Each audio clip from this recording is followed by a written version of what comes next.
Welcome to the Real Estate Virgins podcast, where we are here to amplify your business. And I'm here with Jordan Brown.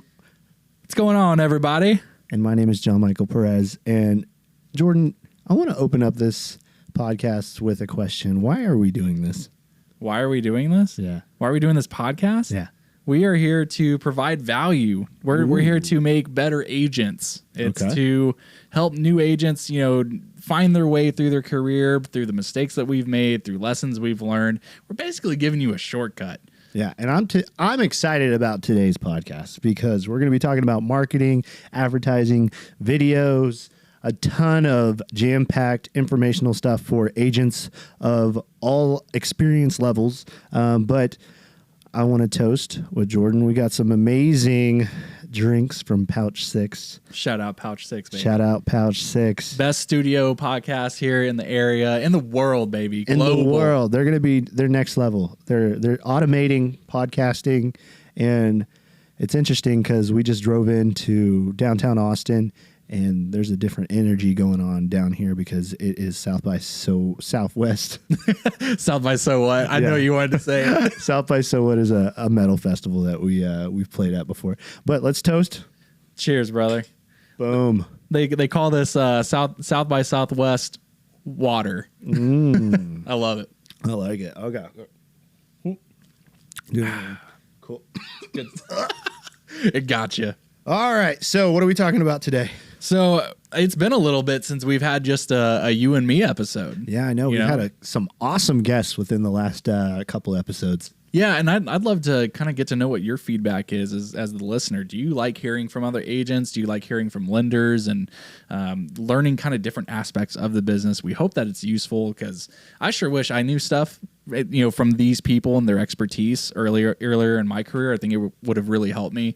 So I think we're going to continue doing that. I'd love to know if there's anyone or any particular area of real estate that you'd like to hear from that we could consider for our next guest. So that'd be really cool. Let us know. Give us some feedback. Yeah. And also just like personal stuff going on, man. I know I talked about it.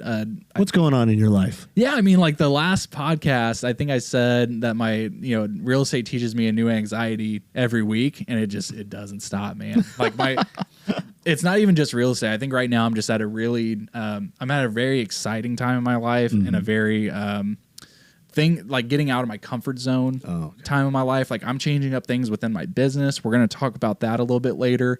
But also like I'm conducting a wedding in 16 days. What? That's crazy. Like Pastor Brown. Yeah. Clergy member Brown. Right. But I'm really excited about that. It's just something I've never done before. It's a huge honor to be a part of, and really looking forward to that. I have like a script that's kind of written out, but I don't know anything about. Are you nervous? Oh God, I don't want to ruin anything. That's all it is. Like I want to do a good enough job that I'm not noticeable. You know what I mean? So Jordan and I we were driving down together. We were carpooling down here in downtown Austin, and it was funny. We were making scenarios in our head, and it was so funny. We were like, we are here today for this joyous moment.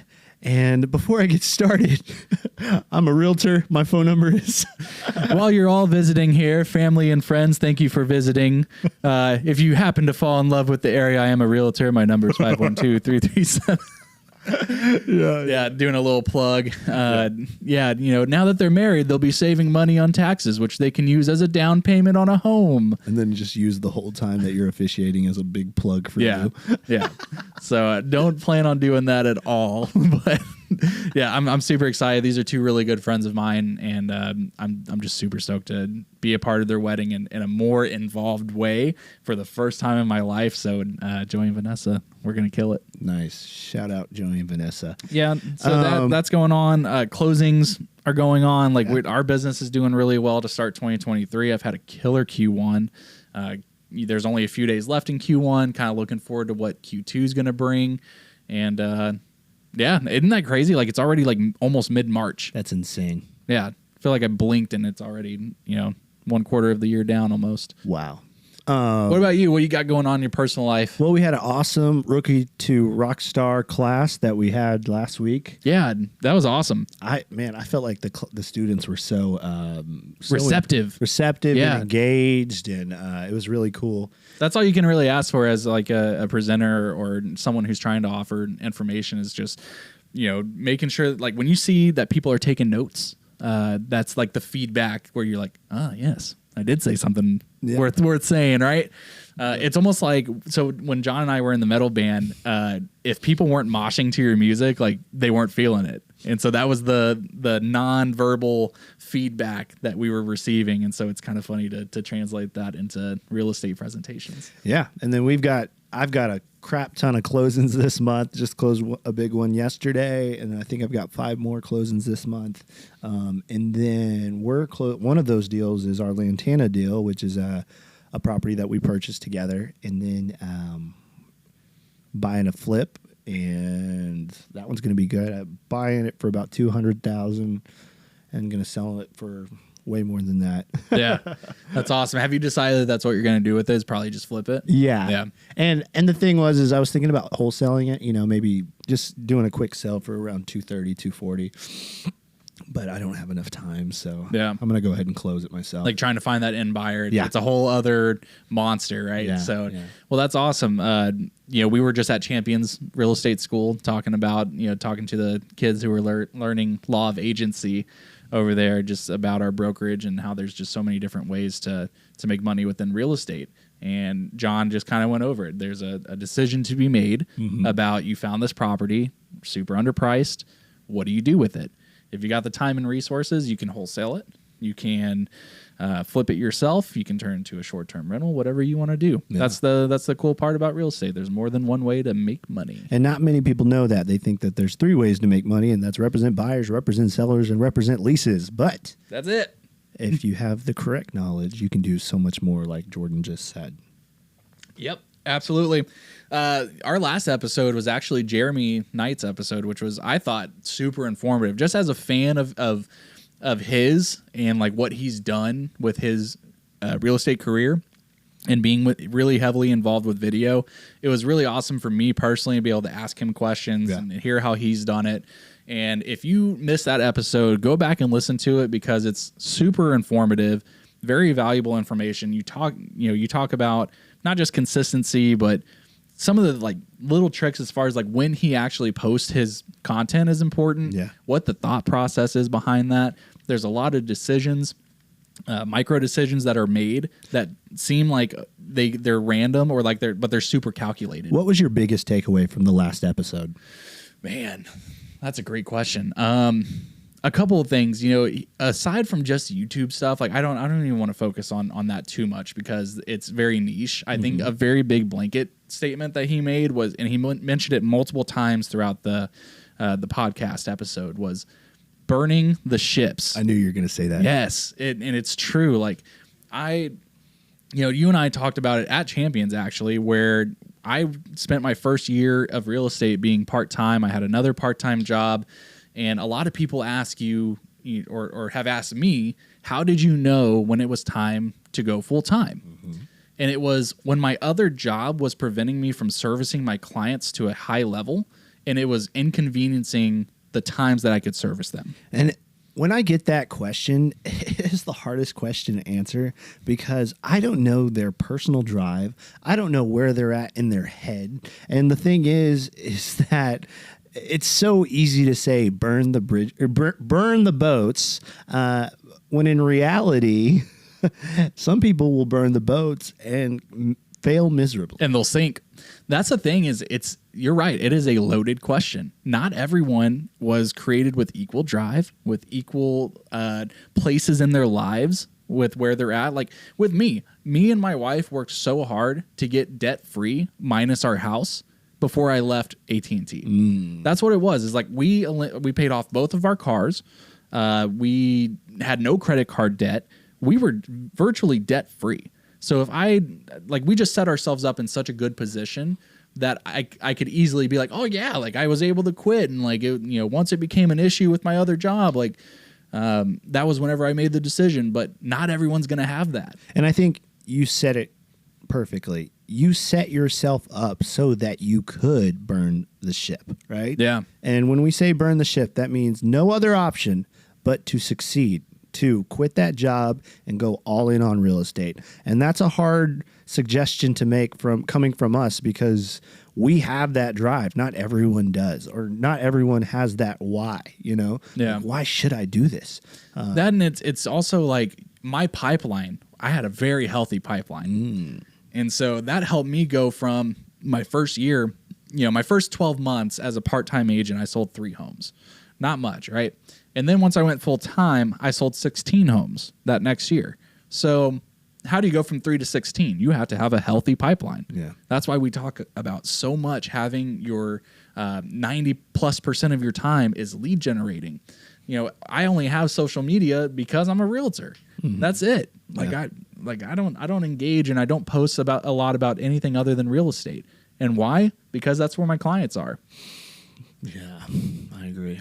So, big takeaway for me when Jeremy said, he asks them, like you did at the beginning of this podcast, he asks his audience questions and then uses their questions for his next video. Yeah, like a revolving, funnel of questions or funnel of videos, like the inspiration. And I noticed, like, Jeremy, even after this podcast episode that we talked about, he took things that we talked about here and made them a video. Like, and that's the thing, is you don't have to like make it super complicated.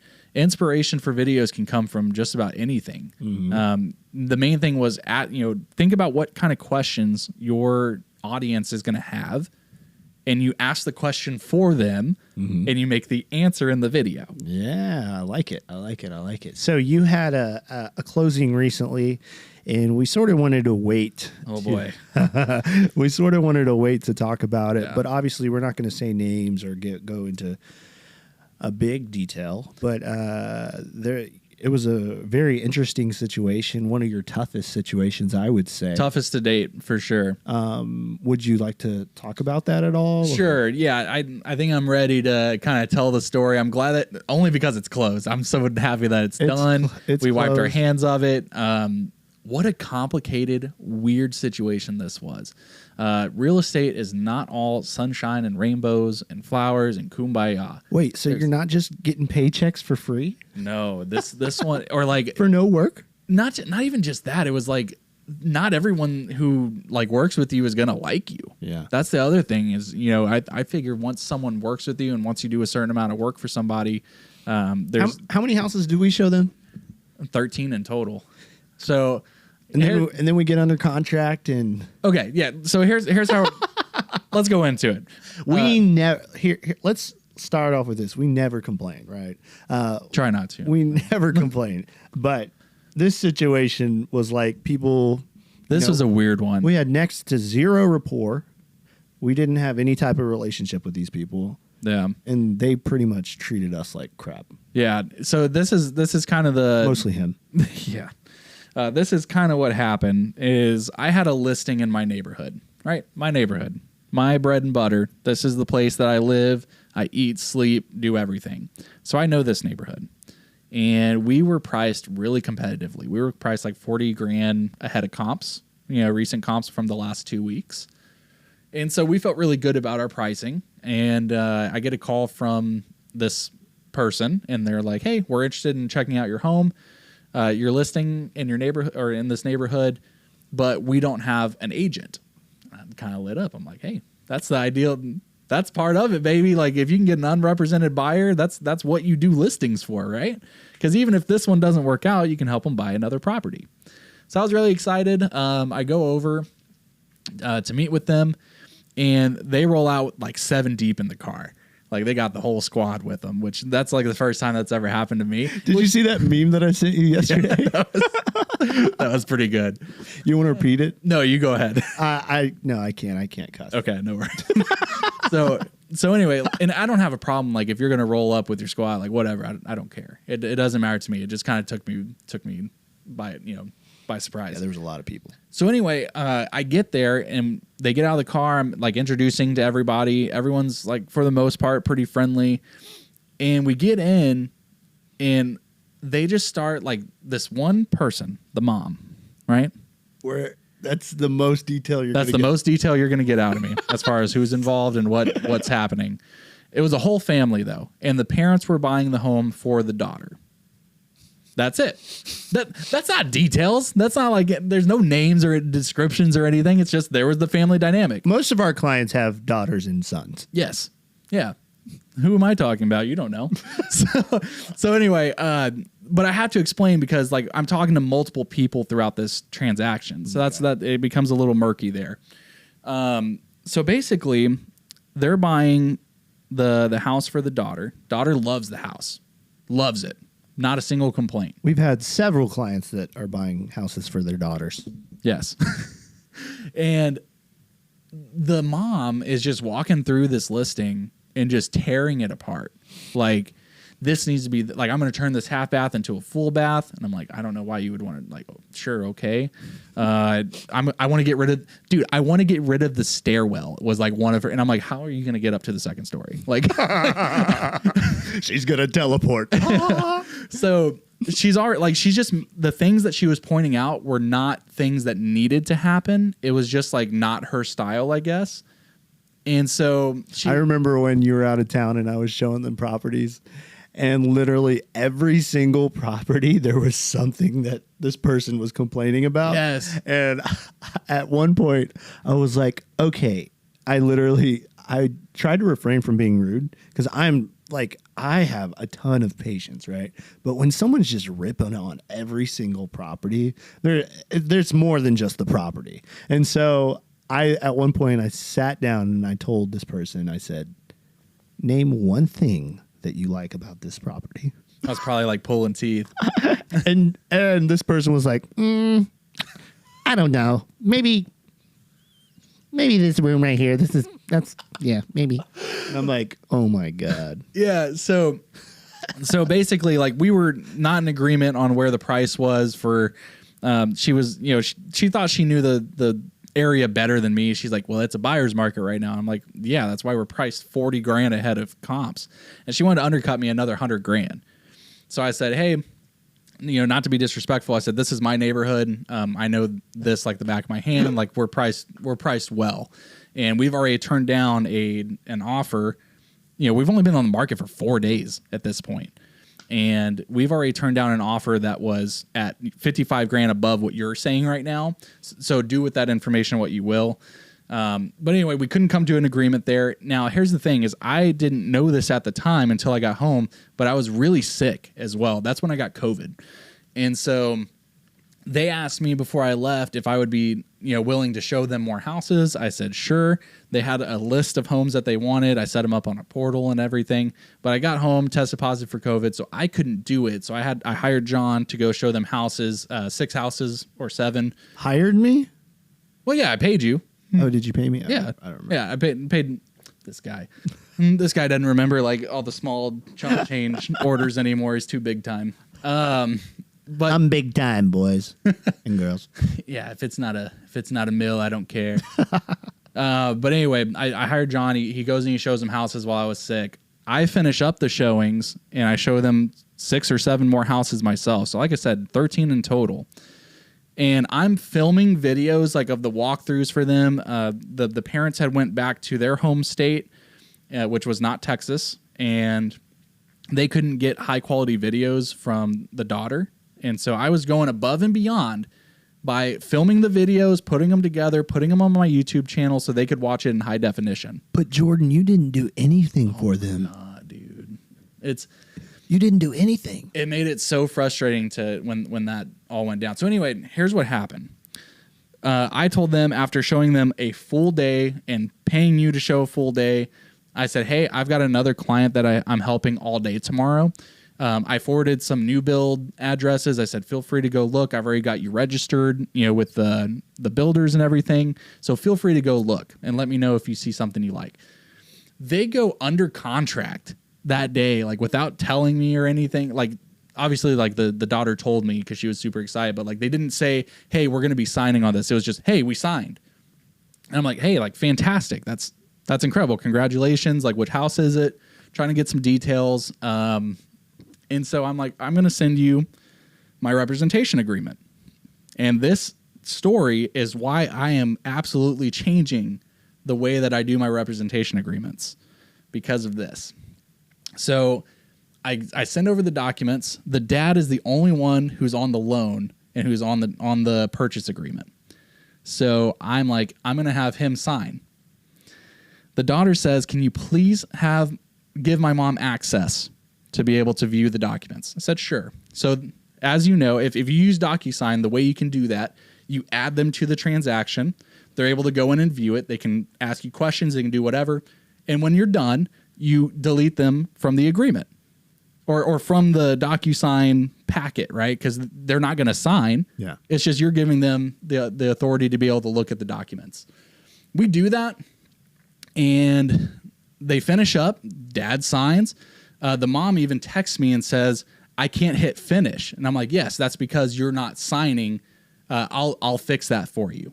And so I removed her from the agreement. John calls me about an hour later and says, dude, you will not believe the conversation I just had. Tell him kind of how that sounded and what was said and things like that. This person basically was just screaming at me saying like, and I don't know why they called John. Like I sent them the information that said, this is my supervisor. I do not work for John. Yeah. John and I work together. We're on a team together, but that's the extent of our relationship from a hierarchy standpoint.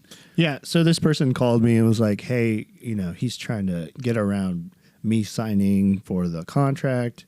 We're purchasing this house and we don't want him on the contract. And John has no context either. She literally calls out of the blue. Like, John hasn't talked to them since he showed them houses. Yeah. And so, I mean, after, showing them 13 houses or whatever and getting them under contract, I think they're just like weren't happy with I think this person was vindictive, honestly. Yes. This 100%. I think this person is just evil. Like, I hate to say it that way. I think this is the first time I've dealt with someone who was like not a good person. Like, and we didn't do anything wrong. Yeah, so I think as far as like the not getting me information or something, this is what had happened is they asked me a question about the solar panels on the house.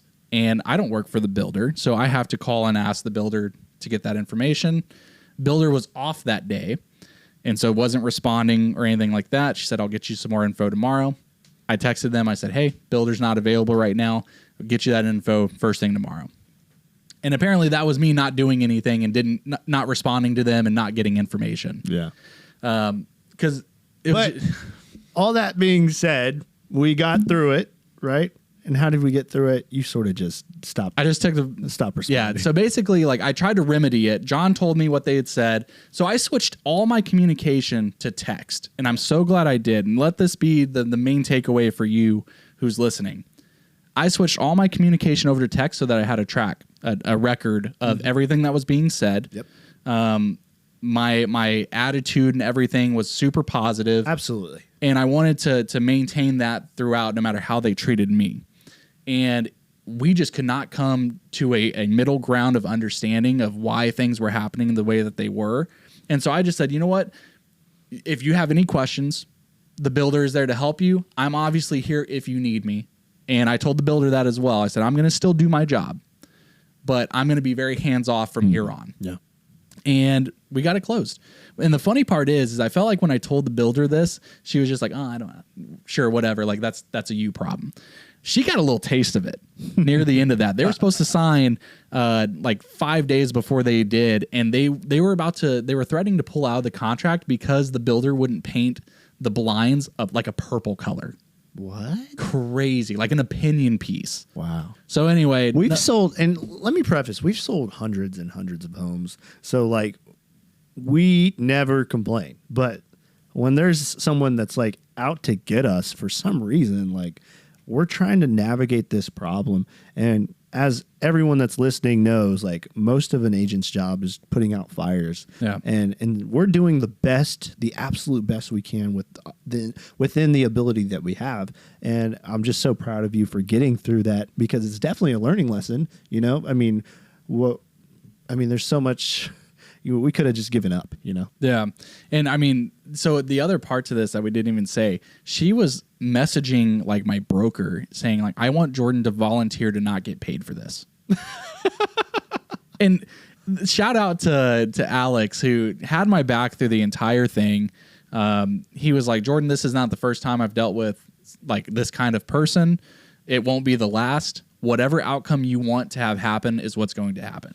And I love it. Yeah, had my back the whole way. Shout out there. So big learning lesson for all the new agents is if you don't have rapport with this person, rapport with these clients, or you don't have a good relationship with them, definitely get that buyer's rep signed as soon as possible. I mean, always leave with value, right? Like, don't make it the first thing before you even start talking to them.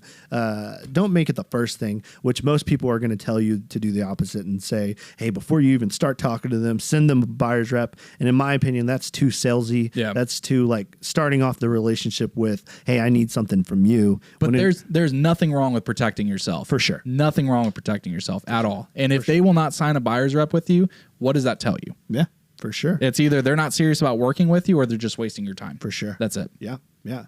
All right. So moving on. Done with the story. Moving on. I got paid, baby. That's the main thing. Like, we got it done. Yep. Jordan got paid. And everyone's happy, I think. Yeah, I think so. Okay, so we're almost we're 2.5 months into the year. Yeah, dude. Crazy, right? This year's been awesome. We toasted at the beginning of this podcast because it has been so awesome. But is there anything different or new that you're implementing in this year that you weren't before? Yeah, so I've joined up with you on the Power Hour, which is really cool. So you want to explain what a Power Hour is? Absolutely. So Power Hour is essentially a time, 1 hour, or you can make it however long you need, where on Sundays we get together at a neutral location that's not your house. It's not your work office. It's just somewhere you go where you can relax, maybe a coffee shop. That's where we go. And we get an hour dedicated to ourselves. We turn our phones in airplane mode. We try to put them away and don't look at them or anything. And we get done whatever task we missed that week. We plan out what the week looks like and just work on things within our business. And it gets us really set up for a strong week. I know it helps me just be able to say, okay, I have Monday, Tuesday, Wednesday open. What can I fill that time with? What am I missing? Do I need to do follow-up there? Who haven't I talked to in 2 months? Mm-hmm. Going through my CRM and updating contact information, going through and putting notes about what movement has happened since I last touched this contact. Yeah. There's that saying is that if you don't plan, if you fail to plan, you plan to fail. Yeah. If you fail to plan, you plan to fail. And so that's why it's so important to take at least 1 hour before the following week to plan out your week, because it just gets you in the right mindset, as well as we have, and Jordan, congratulations to Jordan, just got into our super secret mastermind. Let's go. Yeah, we voted him in last week, and if it was just up to me, he would already be in it. But it's a group of the Jedi Council. Yeah, it's called the Jedi Council. So before you go into yours, I did a second thing that I'm kind of testing out. Is I'm kind of changing up the flow of my posting. Okay. So I feel like we obviously have this podcast. And we post a lot of our clips online. And a ton of the people that follow me, in my opinion, they don't engage much with those in particular. So what I'm trying to do is kind of mix in different kinds of content. I'm seeing a lot more engagement with things like asking, how much, the little heart eyes emoji, like you can, and I'll post like a wallpaper or something like or an open concept kitchen or living space, whatever. And I'll ask what people's opinion on it is. And I get so much more involvement and messages from that than I do, say, the podcast. Yep. But it's still important that I get the podcast clips out. Mm-hmm. But instead of someone seeing it and maybe automatically skipping because they already know the type of content that I'm putting out, now I'm putting in home tours. I'm putting in, again, opinion pieces. Things like that. Yeah, it's that pattern interrupt. So if every single day your client or your prospect is seeing the same type of video, they're going to just get used to it and they're just going to keep scrolling. But if you can add something new, something different, and sort of get their attention, get their engagement, it's going to create so much more activity on your page and on your content. And I agree 100%. Something new that I'm adding in 2022 is that I'm just being more of a team player. I'm allowing more people to do more things and trying to really allow people and what they're good at, do what they're good at, you know? So like for example, Deidre, she's amazing at event planning. Mm-hmm. So she's just going all in on event planning now. And, you know, at one point I wanted her to help me with contracts and I wanted her to help me with graphics and stuff like that. She does every once in a while. Sure. But she's really talented at event planning. Yeah, she is. So she is our go-to community manager. And she's training up to be a realtor. She's going to kill it. She is going to kill it. I'm very excited for her. Yeah. But we're excited to have her on our team. And like John said, I think it's awesome that you're able to kind of let loose a little bit on the things that, you know, maybe are a little more tedious, right? And it's hey, like if you can set up this event for me, that helps me focus on contracts and clients and lead gen, all the things that I need to keep going that, you know, the event is not. Yeah. And so also I have this dad's group that I started about 2 years ago, and 100% honesty, like it's an amazing place for me to build genuine relationships. But what I'm noticing is sometimes it does take up a lot of my time. So what I've done and it's a really good community builder and giving back to the community, right? So and there's a lot of people that want to be involved. And so now it's like, hey, if you want to be involved and you want to take leadership, like go ahead, do it. And that actually takes time off of my capacity, out of my capacity, so that I can focus more on real estate. Have you said on the podcast what the goal for the dads group is? The big vision goal? Like you know what I'm talking about? Your brick and mortar? Yeah, Dad's HQ. Absolutely. Yeah. So a big vision, big dream for the dads group that we started is to open up a facility with a basketball court, a gym, maybe even a business area where dads can work remote, go in and work remote. And we've already got people looking at investing in it, which is really cool. But as of now, the way we're raising money is through events. So we had a casino night a couple weeks ago. Super fun. Yeah, we had a ton of fun with that.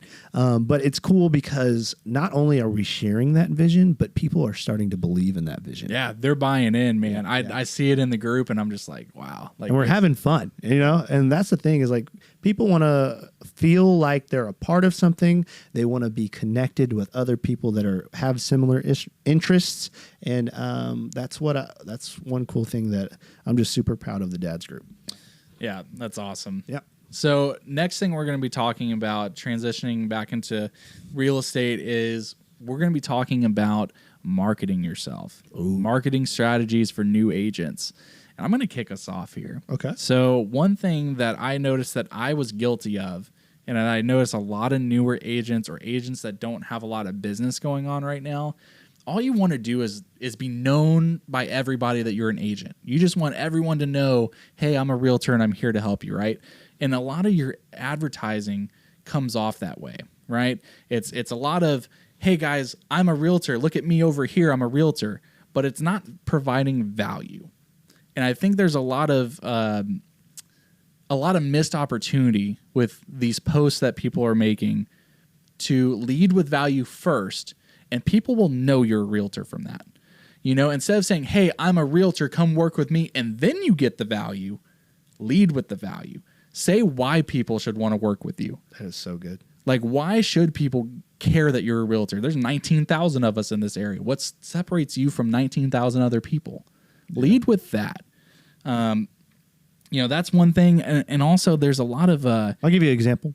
Yesterday, we were doing videos and somebody was asking me, you know, I was scheduling with we're actually going to talk about this later. So never mind. Go ahead. Okay, no worries. So another thing is I'm trying to change my personal, like the way that I'm advertising stuff as well. Because again, I am guilty of this also where I've said things like, you know, marry the house, date the rate.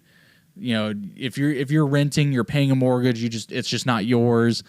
And I had never thought of it this way until I saw a video that asked for feedback where it was, if you're a consumer, how does content like that make you feel?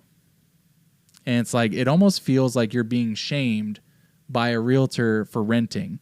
And in some scenarios, renting is the best option for that person. You know, in Austin, depending on where you're at, renting might be cheaper in the greater Austin area than owning. You can go all day about the pros and cons of each, but at the end of the day, it's up to the consumer to decide when it's right for them. You don't want to bully them into, you know, oh man, I'm a dumbass for renting. Like, so, and some of the content can come off that way. I think that's the main point that I'm getting at. 100%. Instead of, maybe you should educate, maybe the focus should be more on educating the benefits of home ownership versus the cons of renting, if that makes sense. That. Yeah. Cool.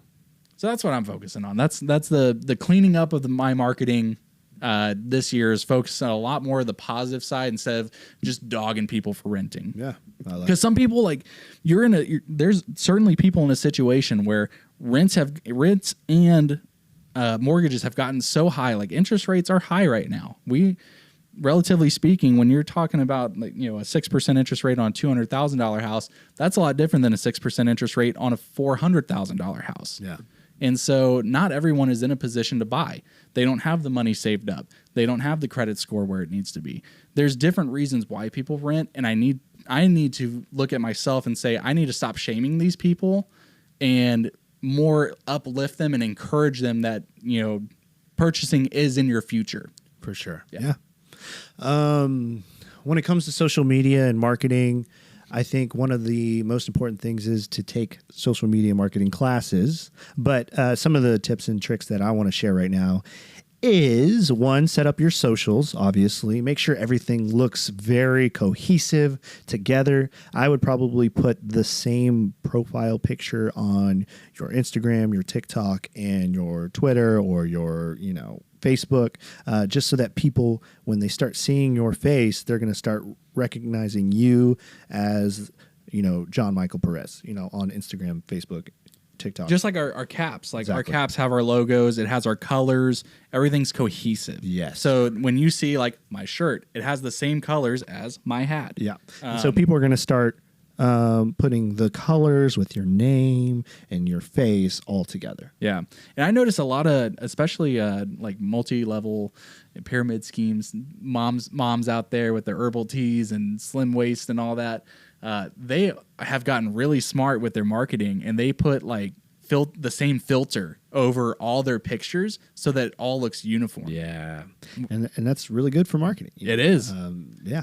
And then also always have a landing page. I know I've said that several times within several of our episodes, but having a landing page so that when people start noticing you and they start thinking about buying or selling or, you know, leasing, that they can remember you and then go to a page that has your testimonials, that has, you know, maybe a place that they can go look at houses, or has a place that they can contact you, because that's so important. Can you share what landing pages you use if you're comfortable with that? Like, I know I use Linktree. I love Linktree and the reason I like Linktree is you can pull your, like, the different things that they can go to from all over. Like, I have a link to my YouTube channel. I have a link to my website. I have a questionnaire where if they're ready to buy or sell, they can fill it out. What kind of landing pages do you have, or like what sources do you use for that? So I have a few. One is Linktree, like you, and that has the links to all of our things. So our podcast, if you want to start searching for homes, then that goes to my KV Core website. And then on my KV Core website, you can start searching for houses within Leander, Cedar Park, 3-bed, 2-bed houses. And then one cool thing about that website is that the prospect has to put their information in before they start looking at houses. So, you know, you give us your information, we'll let you have access to the website. Yeah, and sometimes you can customize that too, where it's after 3 property searches, or maybe on the first one, or maybe before. So it's cool. Like, you can almost kind of bait people in where it's like, hey, check out this listing, and it's on your website, right? It's this, you know, this. I didn't know that. Yeah. So it's this really nice, you know, let's say you have a house that you wanted to advertise that's a landing page on your site, and you put it on there. And if they get curious and they switch over and they start looking somewhere else, they can look up to like 1, 2, 3, however many you want. And then it pops up and says to continue searching, fill this out. That's awesome. So you get them to go, you give them the bait, and then you hook them with the with the contact info. Ooh, I like that. Also, another thing is professional headshots are very important. Just have something that makes you look like the professional, because a lot of times, a lot of your clients might be people that they know you from your past life, and so they're going to remember you as the jokester, or they'll remember you as the painter, or the server, or the waiter, or they'll remember you as that. But now that you have these professional photos, they're going to start thinking of you in a different light, and then start seeing you selling houses, and then they're going to put everything together and say, I want to work with this person. Yeah, and it can take a little while to make that happen, but whenever you do all of these things that we're talking about, it speeds that process up. Oh, yeah, for sure. Yeah, people stop looking, like John said, the quicker you can make people stop looking at you as your old job or your old profession and start looking to you as the professional realtor and the professional real estate expert, the better you're going to be for it. Because I'm not going to lie, I was the class clown when I was growing up, right? Yeah. And so if I had that perception of like I'm always a jokester, right? And that's the thing is like people aren't going to take me serious if they only think about me as the class clown. Yeah, and you can still be that. Like if you're in your group and you're the funny person, there's nothing wrong with that. But in your presentation of things, people expect a very high level of professionalism when they're dealing with hundreds of thousands of dollars in Millions. transactions. Yeah, for sure. Yeah, I agree. Okay, so I wanted to get a little detailed on some instructions on how to put a video together. Is that okay? Let's hear it. Perfect. So here's a checklist, and I'm going to read it out loud because I wrote it. So first off, when you're wanting to do a video, let's say you're a brand new agent, you don't have a listing, or you don't have any friends that have listings. One thing that I did when I first started was I would call the listing agent of a potential property, and I would say, hey, my name is John Michael Perez. I'm with brokerage Tyfke Real Estate, just for example, and I'm wondering if there's a good time that I could go by 123 Main Street and take a few videos for some potential clients. When would be a good time for that, right? And so that's the first step. Call the listing agent, ask them when's a good time that you can take some videos for some potential clients. Then you go out there, and there's a few things people are like, okay, well, what do I make a video about, right? Should I talk about, I don't know, the color paint, or should I talk about how old the roof is? So I'm going to put some checklists for you. Just these are the things that you need to talk about in a video, okay? So one, hi, my name's John Perez. I'm at the address, right? So the first thing is the address. The second thing you should talk about is bedrooms and bathrooms. How many bedrooms? How many bathrooms? Third thing is how big is the house, right? So how many square feet does this? These are all things to reel people in and to make them start thinking about like what their home needs to look like. Exactly. Number 4, what year was the house built? Number 5, is there an HOA? And if there is, what are the fees, or what comes with the HOA, right? Amenities, stuff like that. And number 6 is, what comes with the HOAs. I may have repeated myself. Number 7, why do you love this home, right? That's a good one, because you're trying to sell the idea of the house, right? If all these specs are great, but what does that do to separate it from the next house that's just like that? Yep.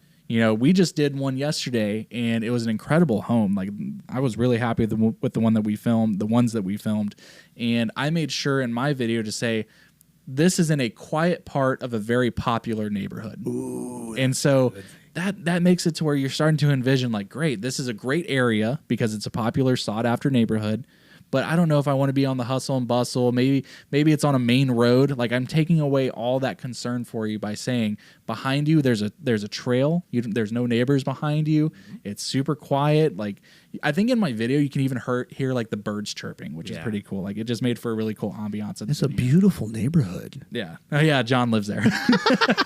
Okay, so I just told you 7 things, so 1 through 7, right? And so what I'm going to do is I'm going to give you an example of a script. I'm going to go through 1 through 7, okay? So, hi, this is John Michael Perez. We're here at 123 Main Street at this beautiful 4-bedroom, 3-bath home with 2,000 square feet. The home was built in 2005 with HOA fee of $50 a month, and this home is not far from a pool, parking, and shopping, right? And so that's the example for how to make a video. Yep. And so another question we get sometimes is like, what kind of equipment are we using for these videos? Question. And so everyone's different, right? Like, we're not saying you have to do this. We're not sponsored by these people. All we're trying to do is share what we use to make it easier for you, take some of the guessing out of it.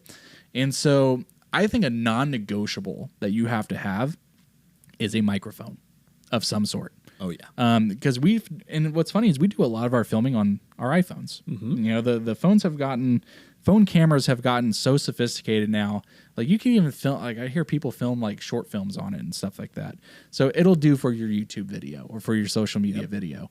I mean, it's like 4K, is it? Most yeah, iPhones a lot of them have 4K, 60 frames per second. Like, there's a lot of really cool features in your what's in your pocket. But the big problem is audio, right? Yes. And so there's equipment that you can buy that you can literally attach to your iPhone. And so now it's funny because if the audio is good, it makes your video look so professional. If your audience is anything like me when I'm watching a video, if I'm on a YouTube video and I click on it and your audio sucks, I'm out of there. Oh yeah. I'm gone. Like, instantly. I agree. So what kind of equipment do we use for audio? So we use Rode, RODE.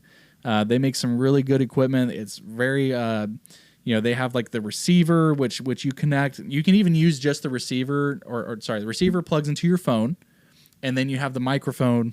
You can either hand hold it, you can clip it onto your shirt, whatever you want to do. And I bought an extra extension. It's like a wired mic to where I can put, that into my pocket. It goes under the shirt, and it's a very small, very low profile, high quality microphone with really good audio.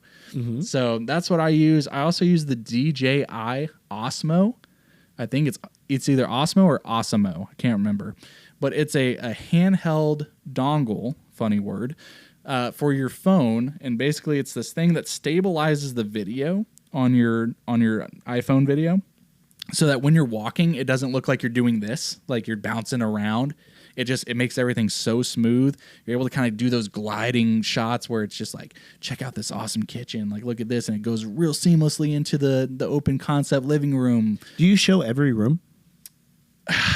No, I don't. So I don't show like garages. Okay. I don't show if there's I try to show things that highlight the home. Okay. It's mainly like, here's why you should get excited. Like, I don't show a lot of closets. Okay, yeah, me either. But that one yesterday, that closet was a selling point. It was huge. And we made sure to include it because it was a huge walk-in closet. I mean, it was probably 20 feet long, maybe 15 feet long by like 8 feet deep. It was a huge closet. Another important question, and this is, everybody thinks of this, right? Do you do vertical or do you do horizontal videos? Yes. Good answer. I do both because if I'm there, if I'm going to take the time to schedule a show or a showing to video tour this property, I'm going to maximize my usage while I'm there. I'm going to get the horizontal so that my YouTube audience can look at this property. So say that again. Horizontal is for YouTube. Yep. Horizontal is for YouTube because it fills in the space for YouTube. Vertical form is everything else. It's my YouTube shorts. It's my TikTok. It's my Instagram. And there you have it. So yes, I do both. I do 2 different walkthroughs, one vertical, one horizontal. Yeah, and it's a lot easier than you think. It's not like too much extra work. Yeah, and once you complete one, you almost it's almost like a cheat code to the next one because you already know, like, okay, once I turn this corner, I want to highlight this. This wasn't really worth it in the first video. I'm going to keep moving on. So it's a very, I mean, you probably spend half the time on the second video as you do the first one. If you go check out our Instagram accounts, at John Michael Perez, at Jordan Sells ATX, there's going to be videos and examples of what those videos look like. So yeah. And another thing, what I was going to say is that if you don't have the money for an Osmo, I would rather spend it on the Rode mic, only because a lot of the stabilization now in the most recent iPhones, at least, is getting a lot better, right? So, and one thing I would say is that when you are doing videos, try to pan it like this, or slowly move things, right? Because frames that are just in one spot are a little boring. And like we were talking about in the beginning of the podcast is that pattern interrupt, right? So every, I don't know, 3, 4, 5 seconds, do a different clip and then also have it moving so that for some reason when people are watching videos and it's moving, they want to keep watching it. Yeah, that goes into like almost the psychology behind. That's why like TikTok is so popular, right? You're trying to not lose people's attention spans. Yep. And so in this new era of short attention spans where you have like, I think you have like 1.5 seconds to hook your audience on like short form videos. I believe it. Which is crazy. But like John was saying, there's something too where if you're constantly moving, that's really key to keep people interested. Mm-hmm. Because if you're on one shot for like 3 seconds or something, people start going, okay, is the video over? Is this it? Why are we not moving? They start like getting impatient, right? Yeah. And also, when it comes to getting people's attentions, adding captions to some videos as well. Most of our videos are videos where you add captions, and I've got great guys that can do it. You know, it's very affordable. Jordan edits his own videos with an app. Can you talk about that? Yeah, I think it's just called the Captions app. It's like a purple, if you go into the App Store, type in caption, it's a purple with a C in it. It's like $50 for the year. It's a little time consuming because you've got it. Like I still go through and I have to clip all my, I take the bulk of the videos and I trim them down into bite-sized pieces and things like that. So there's time spent on that.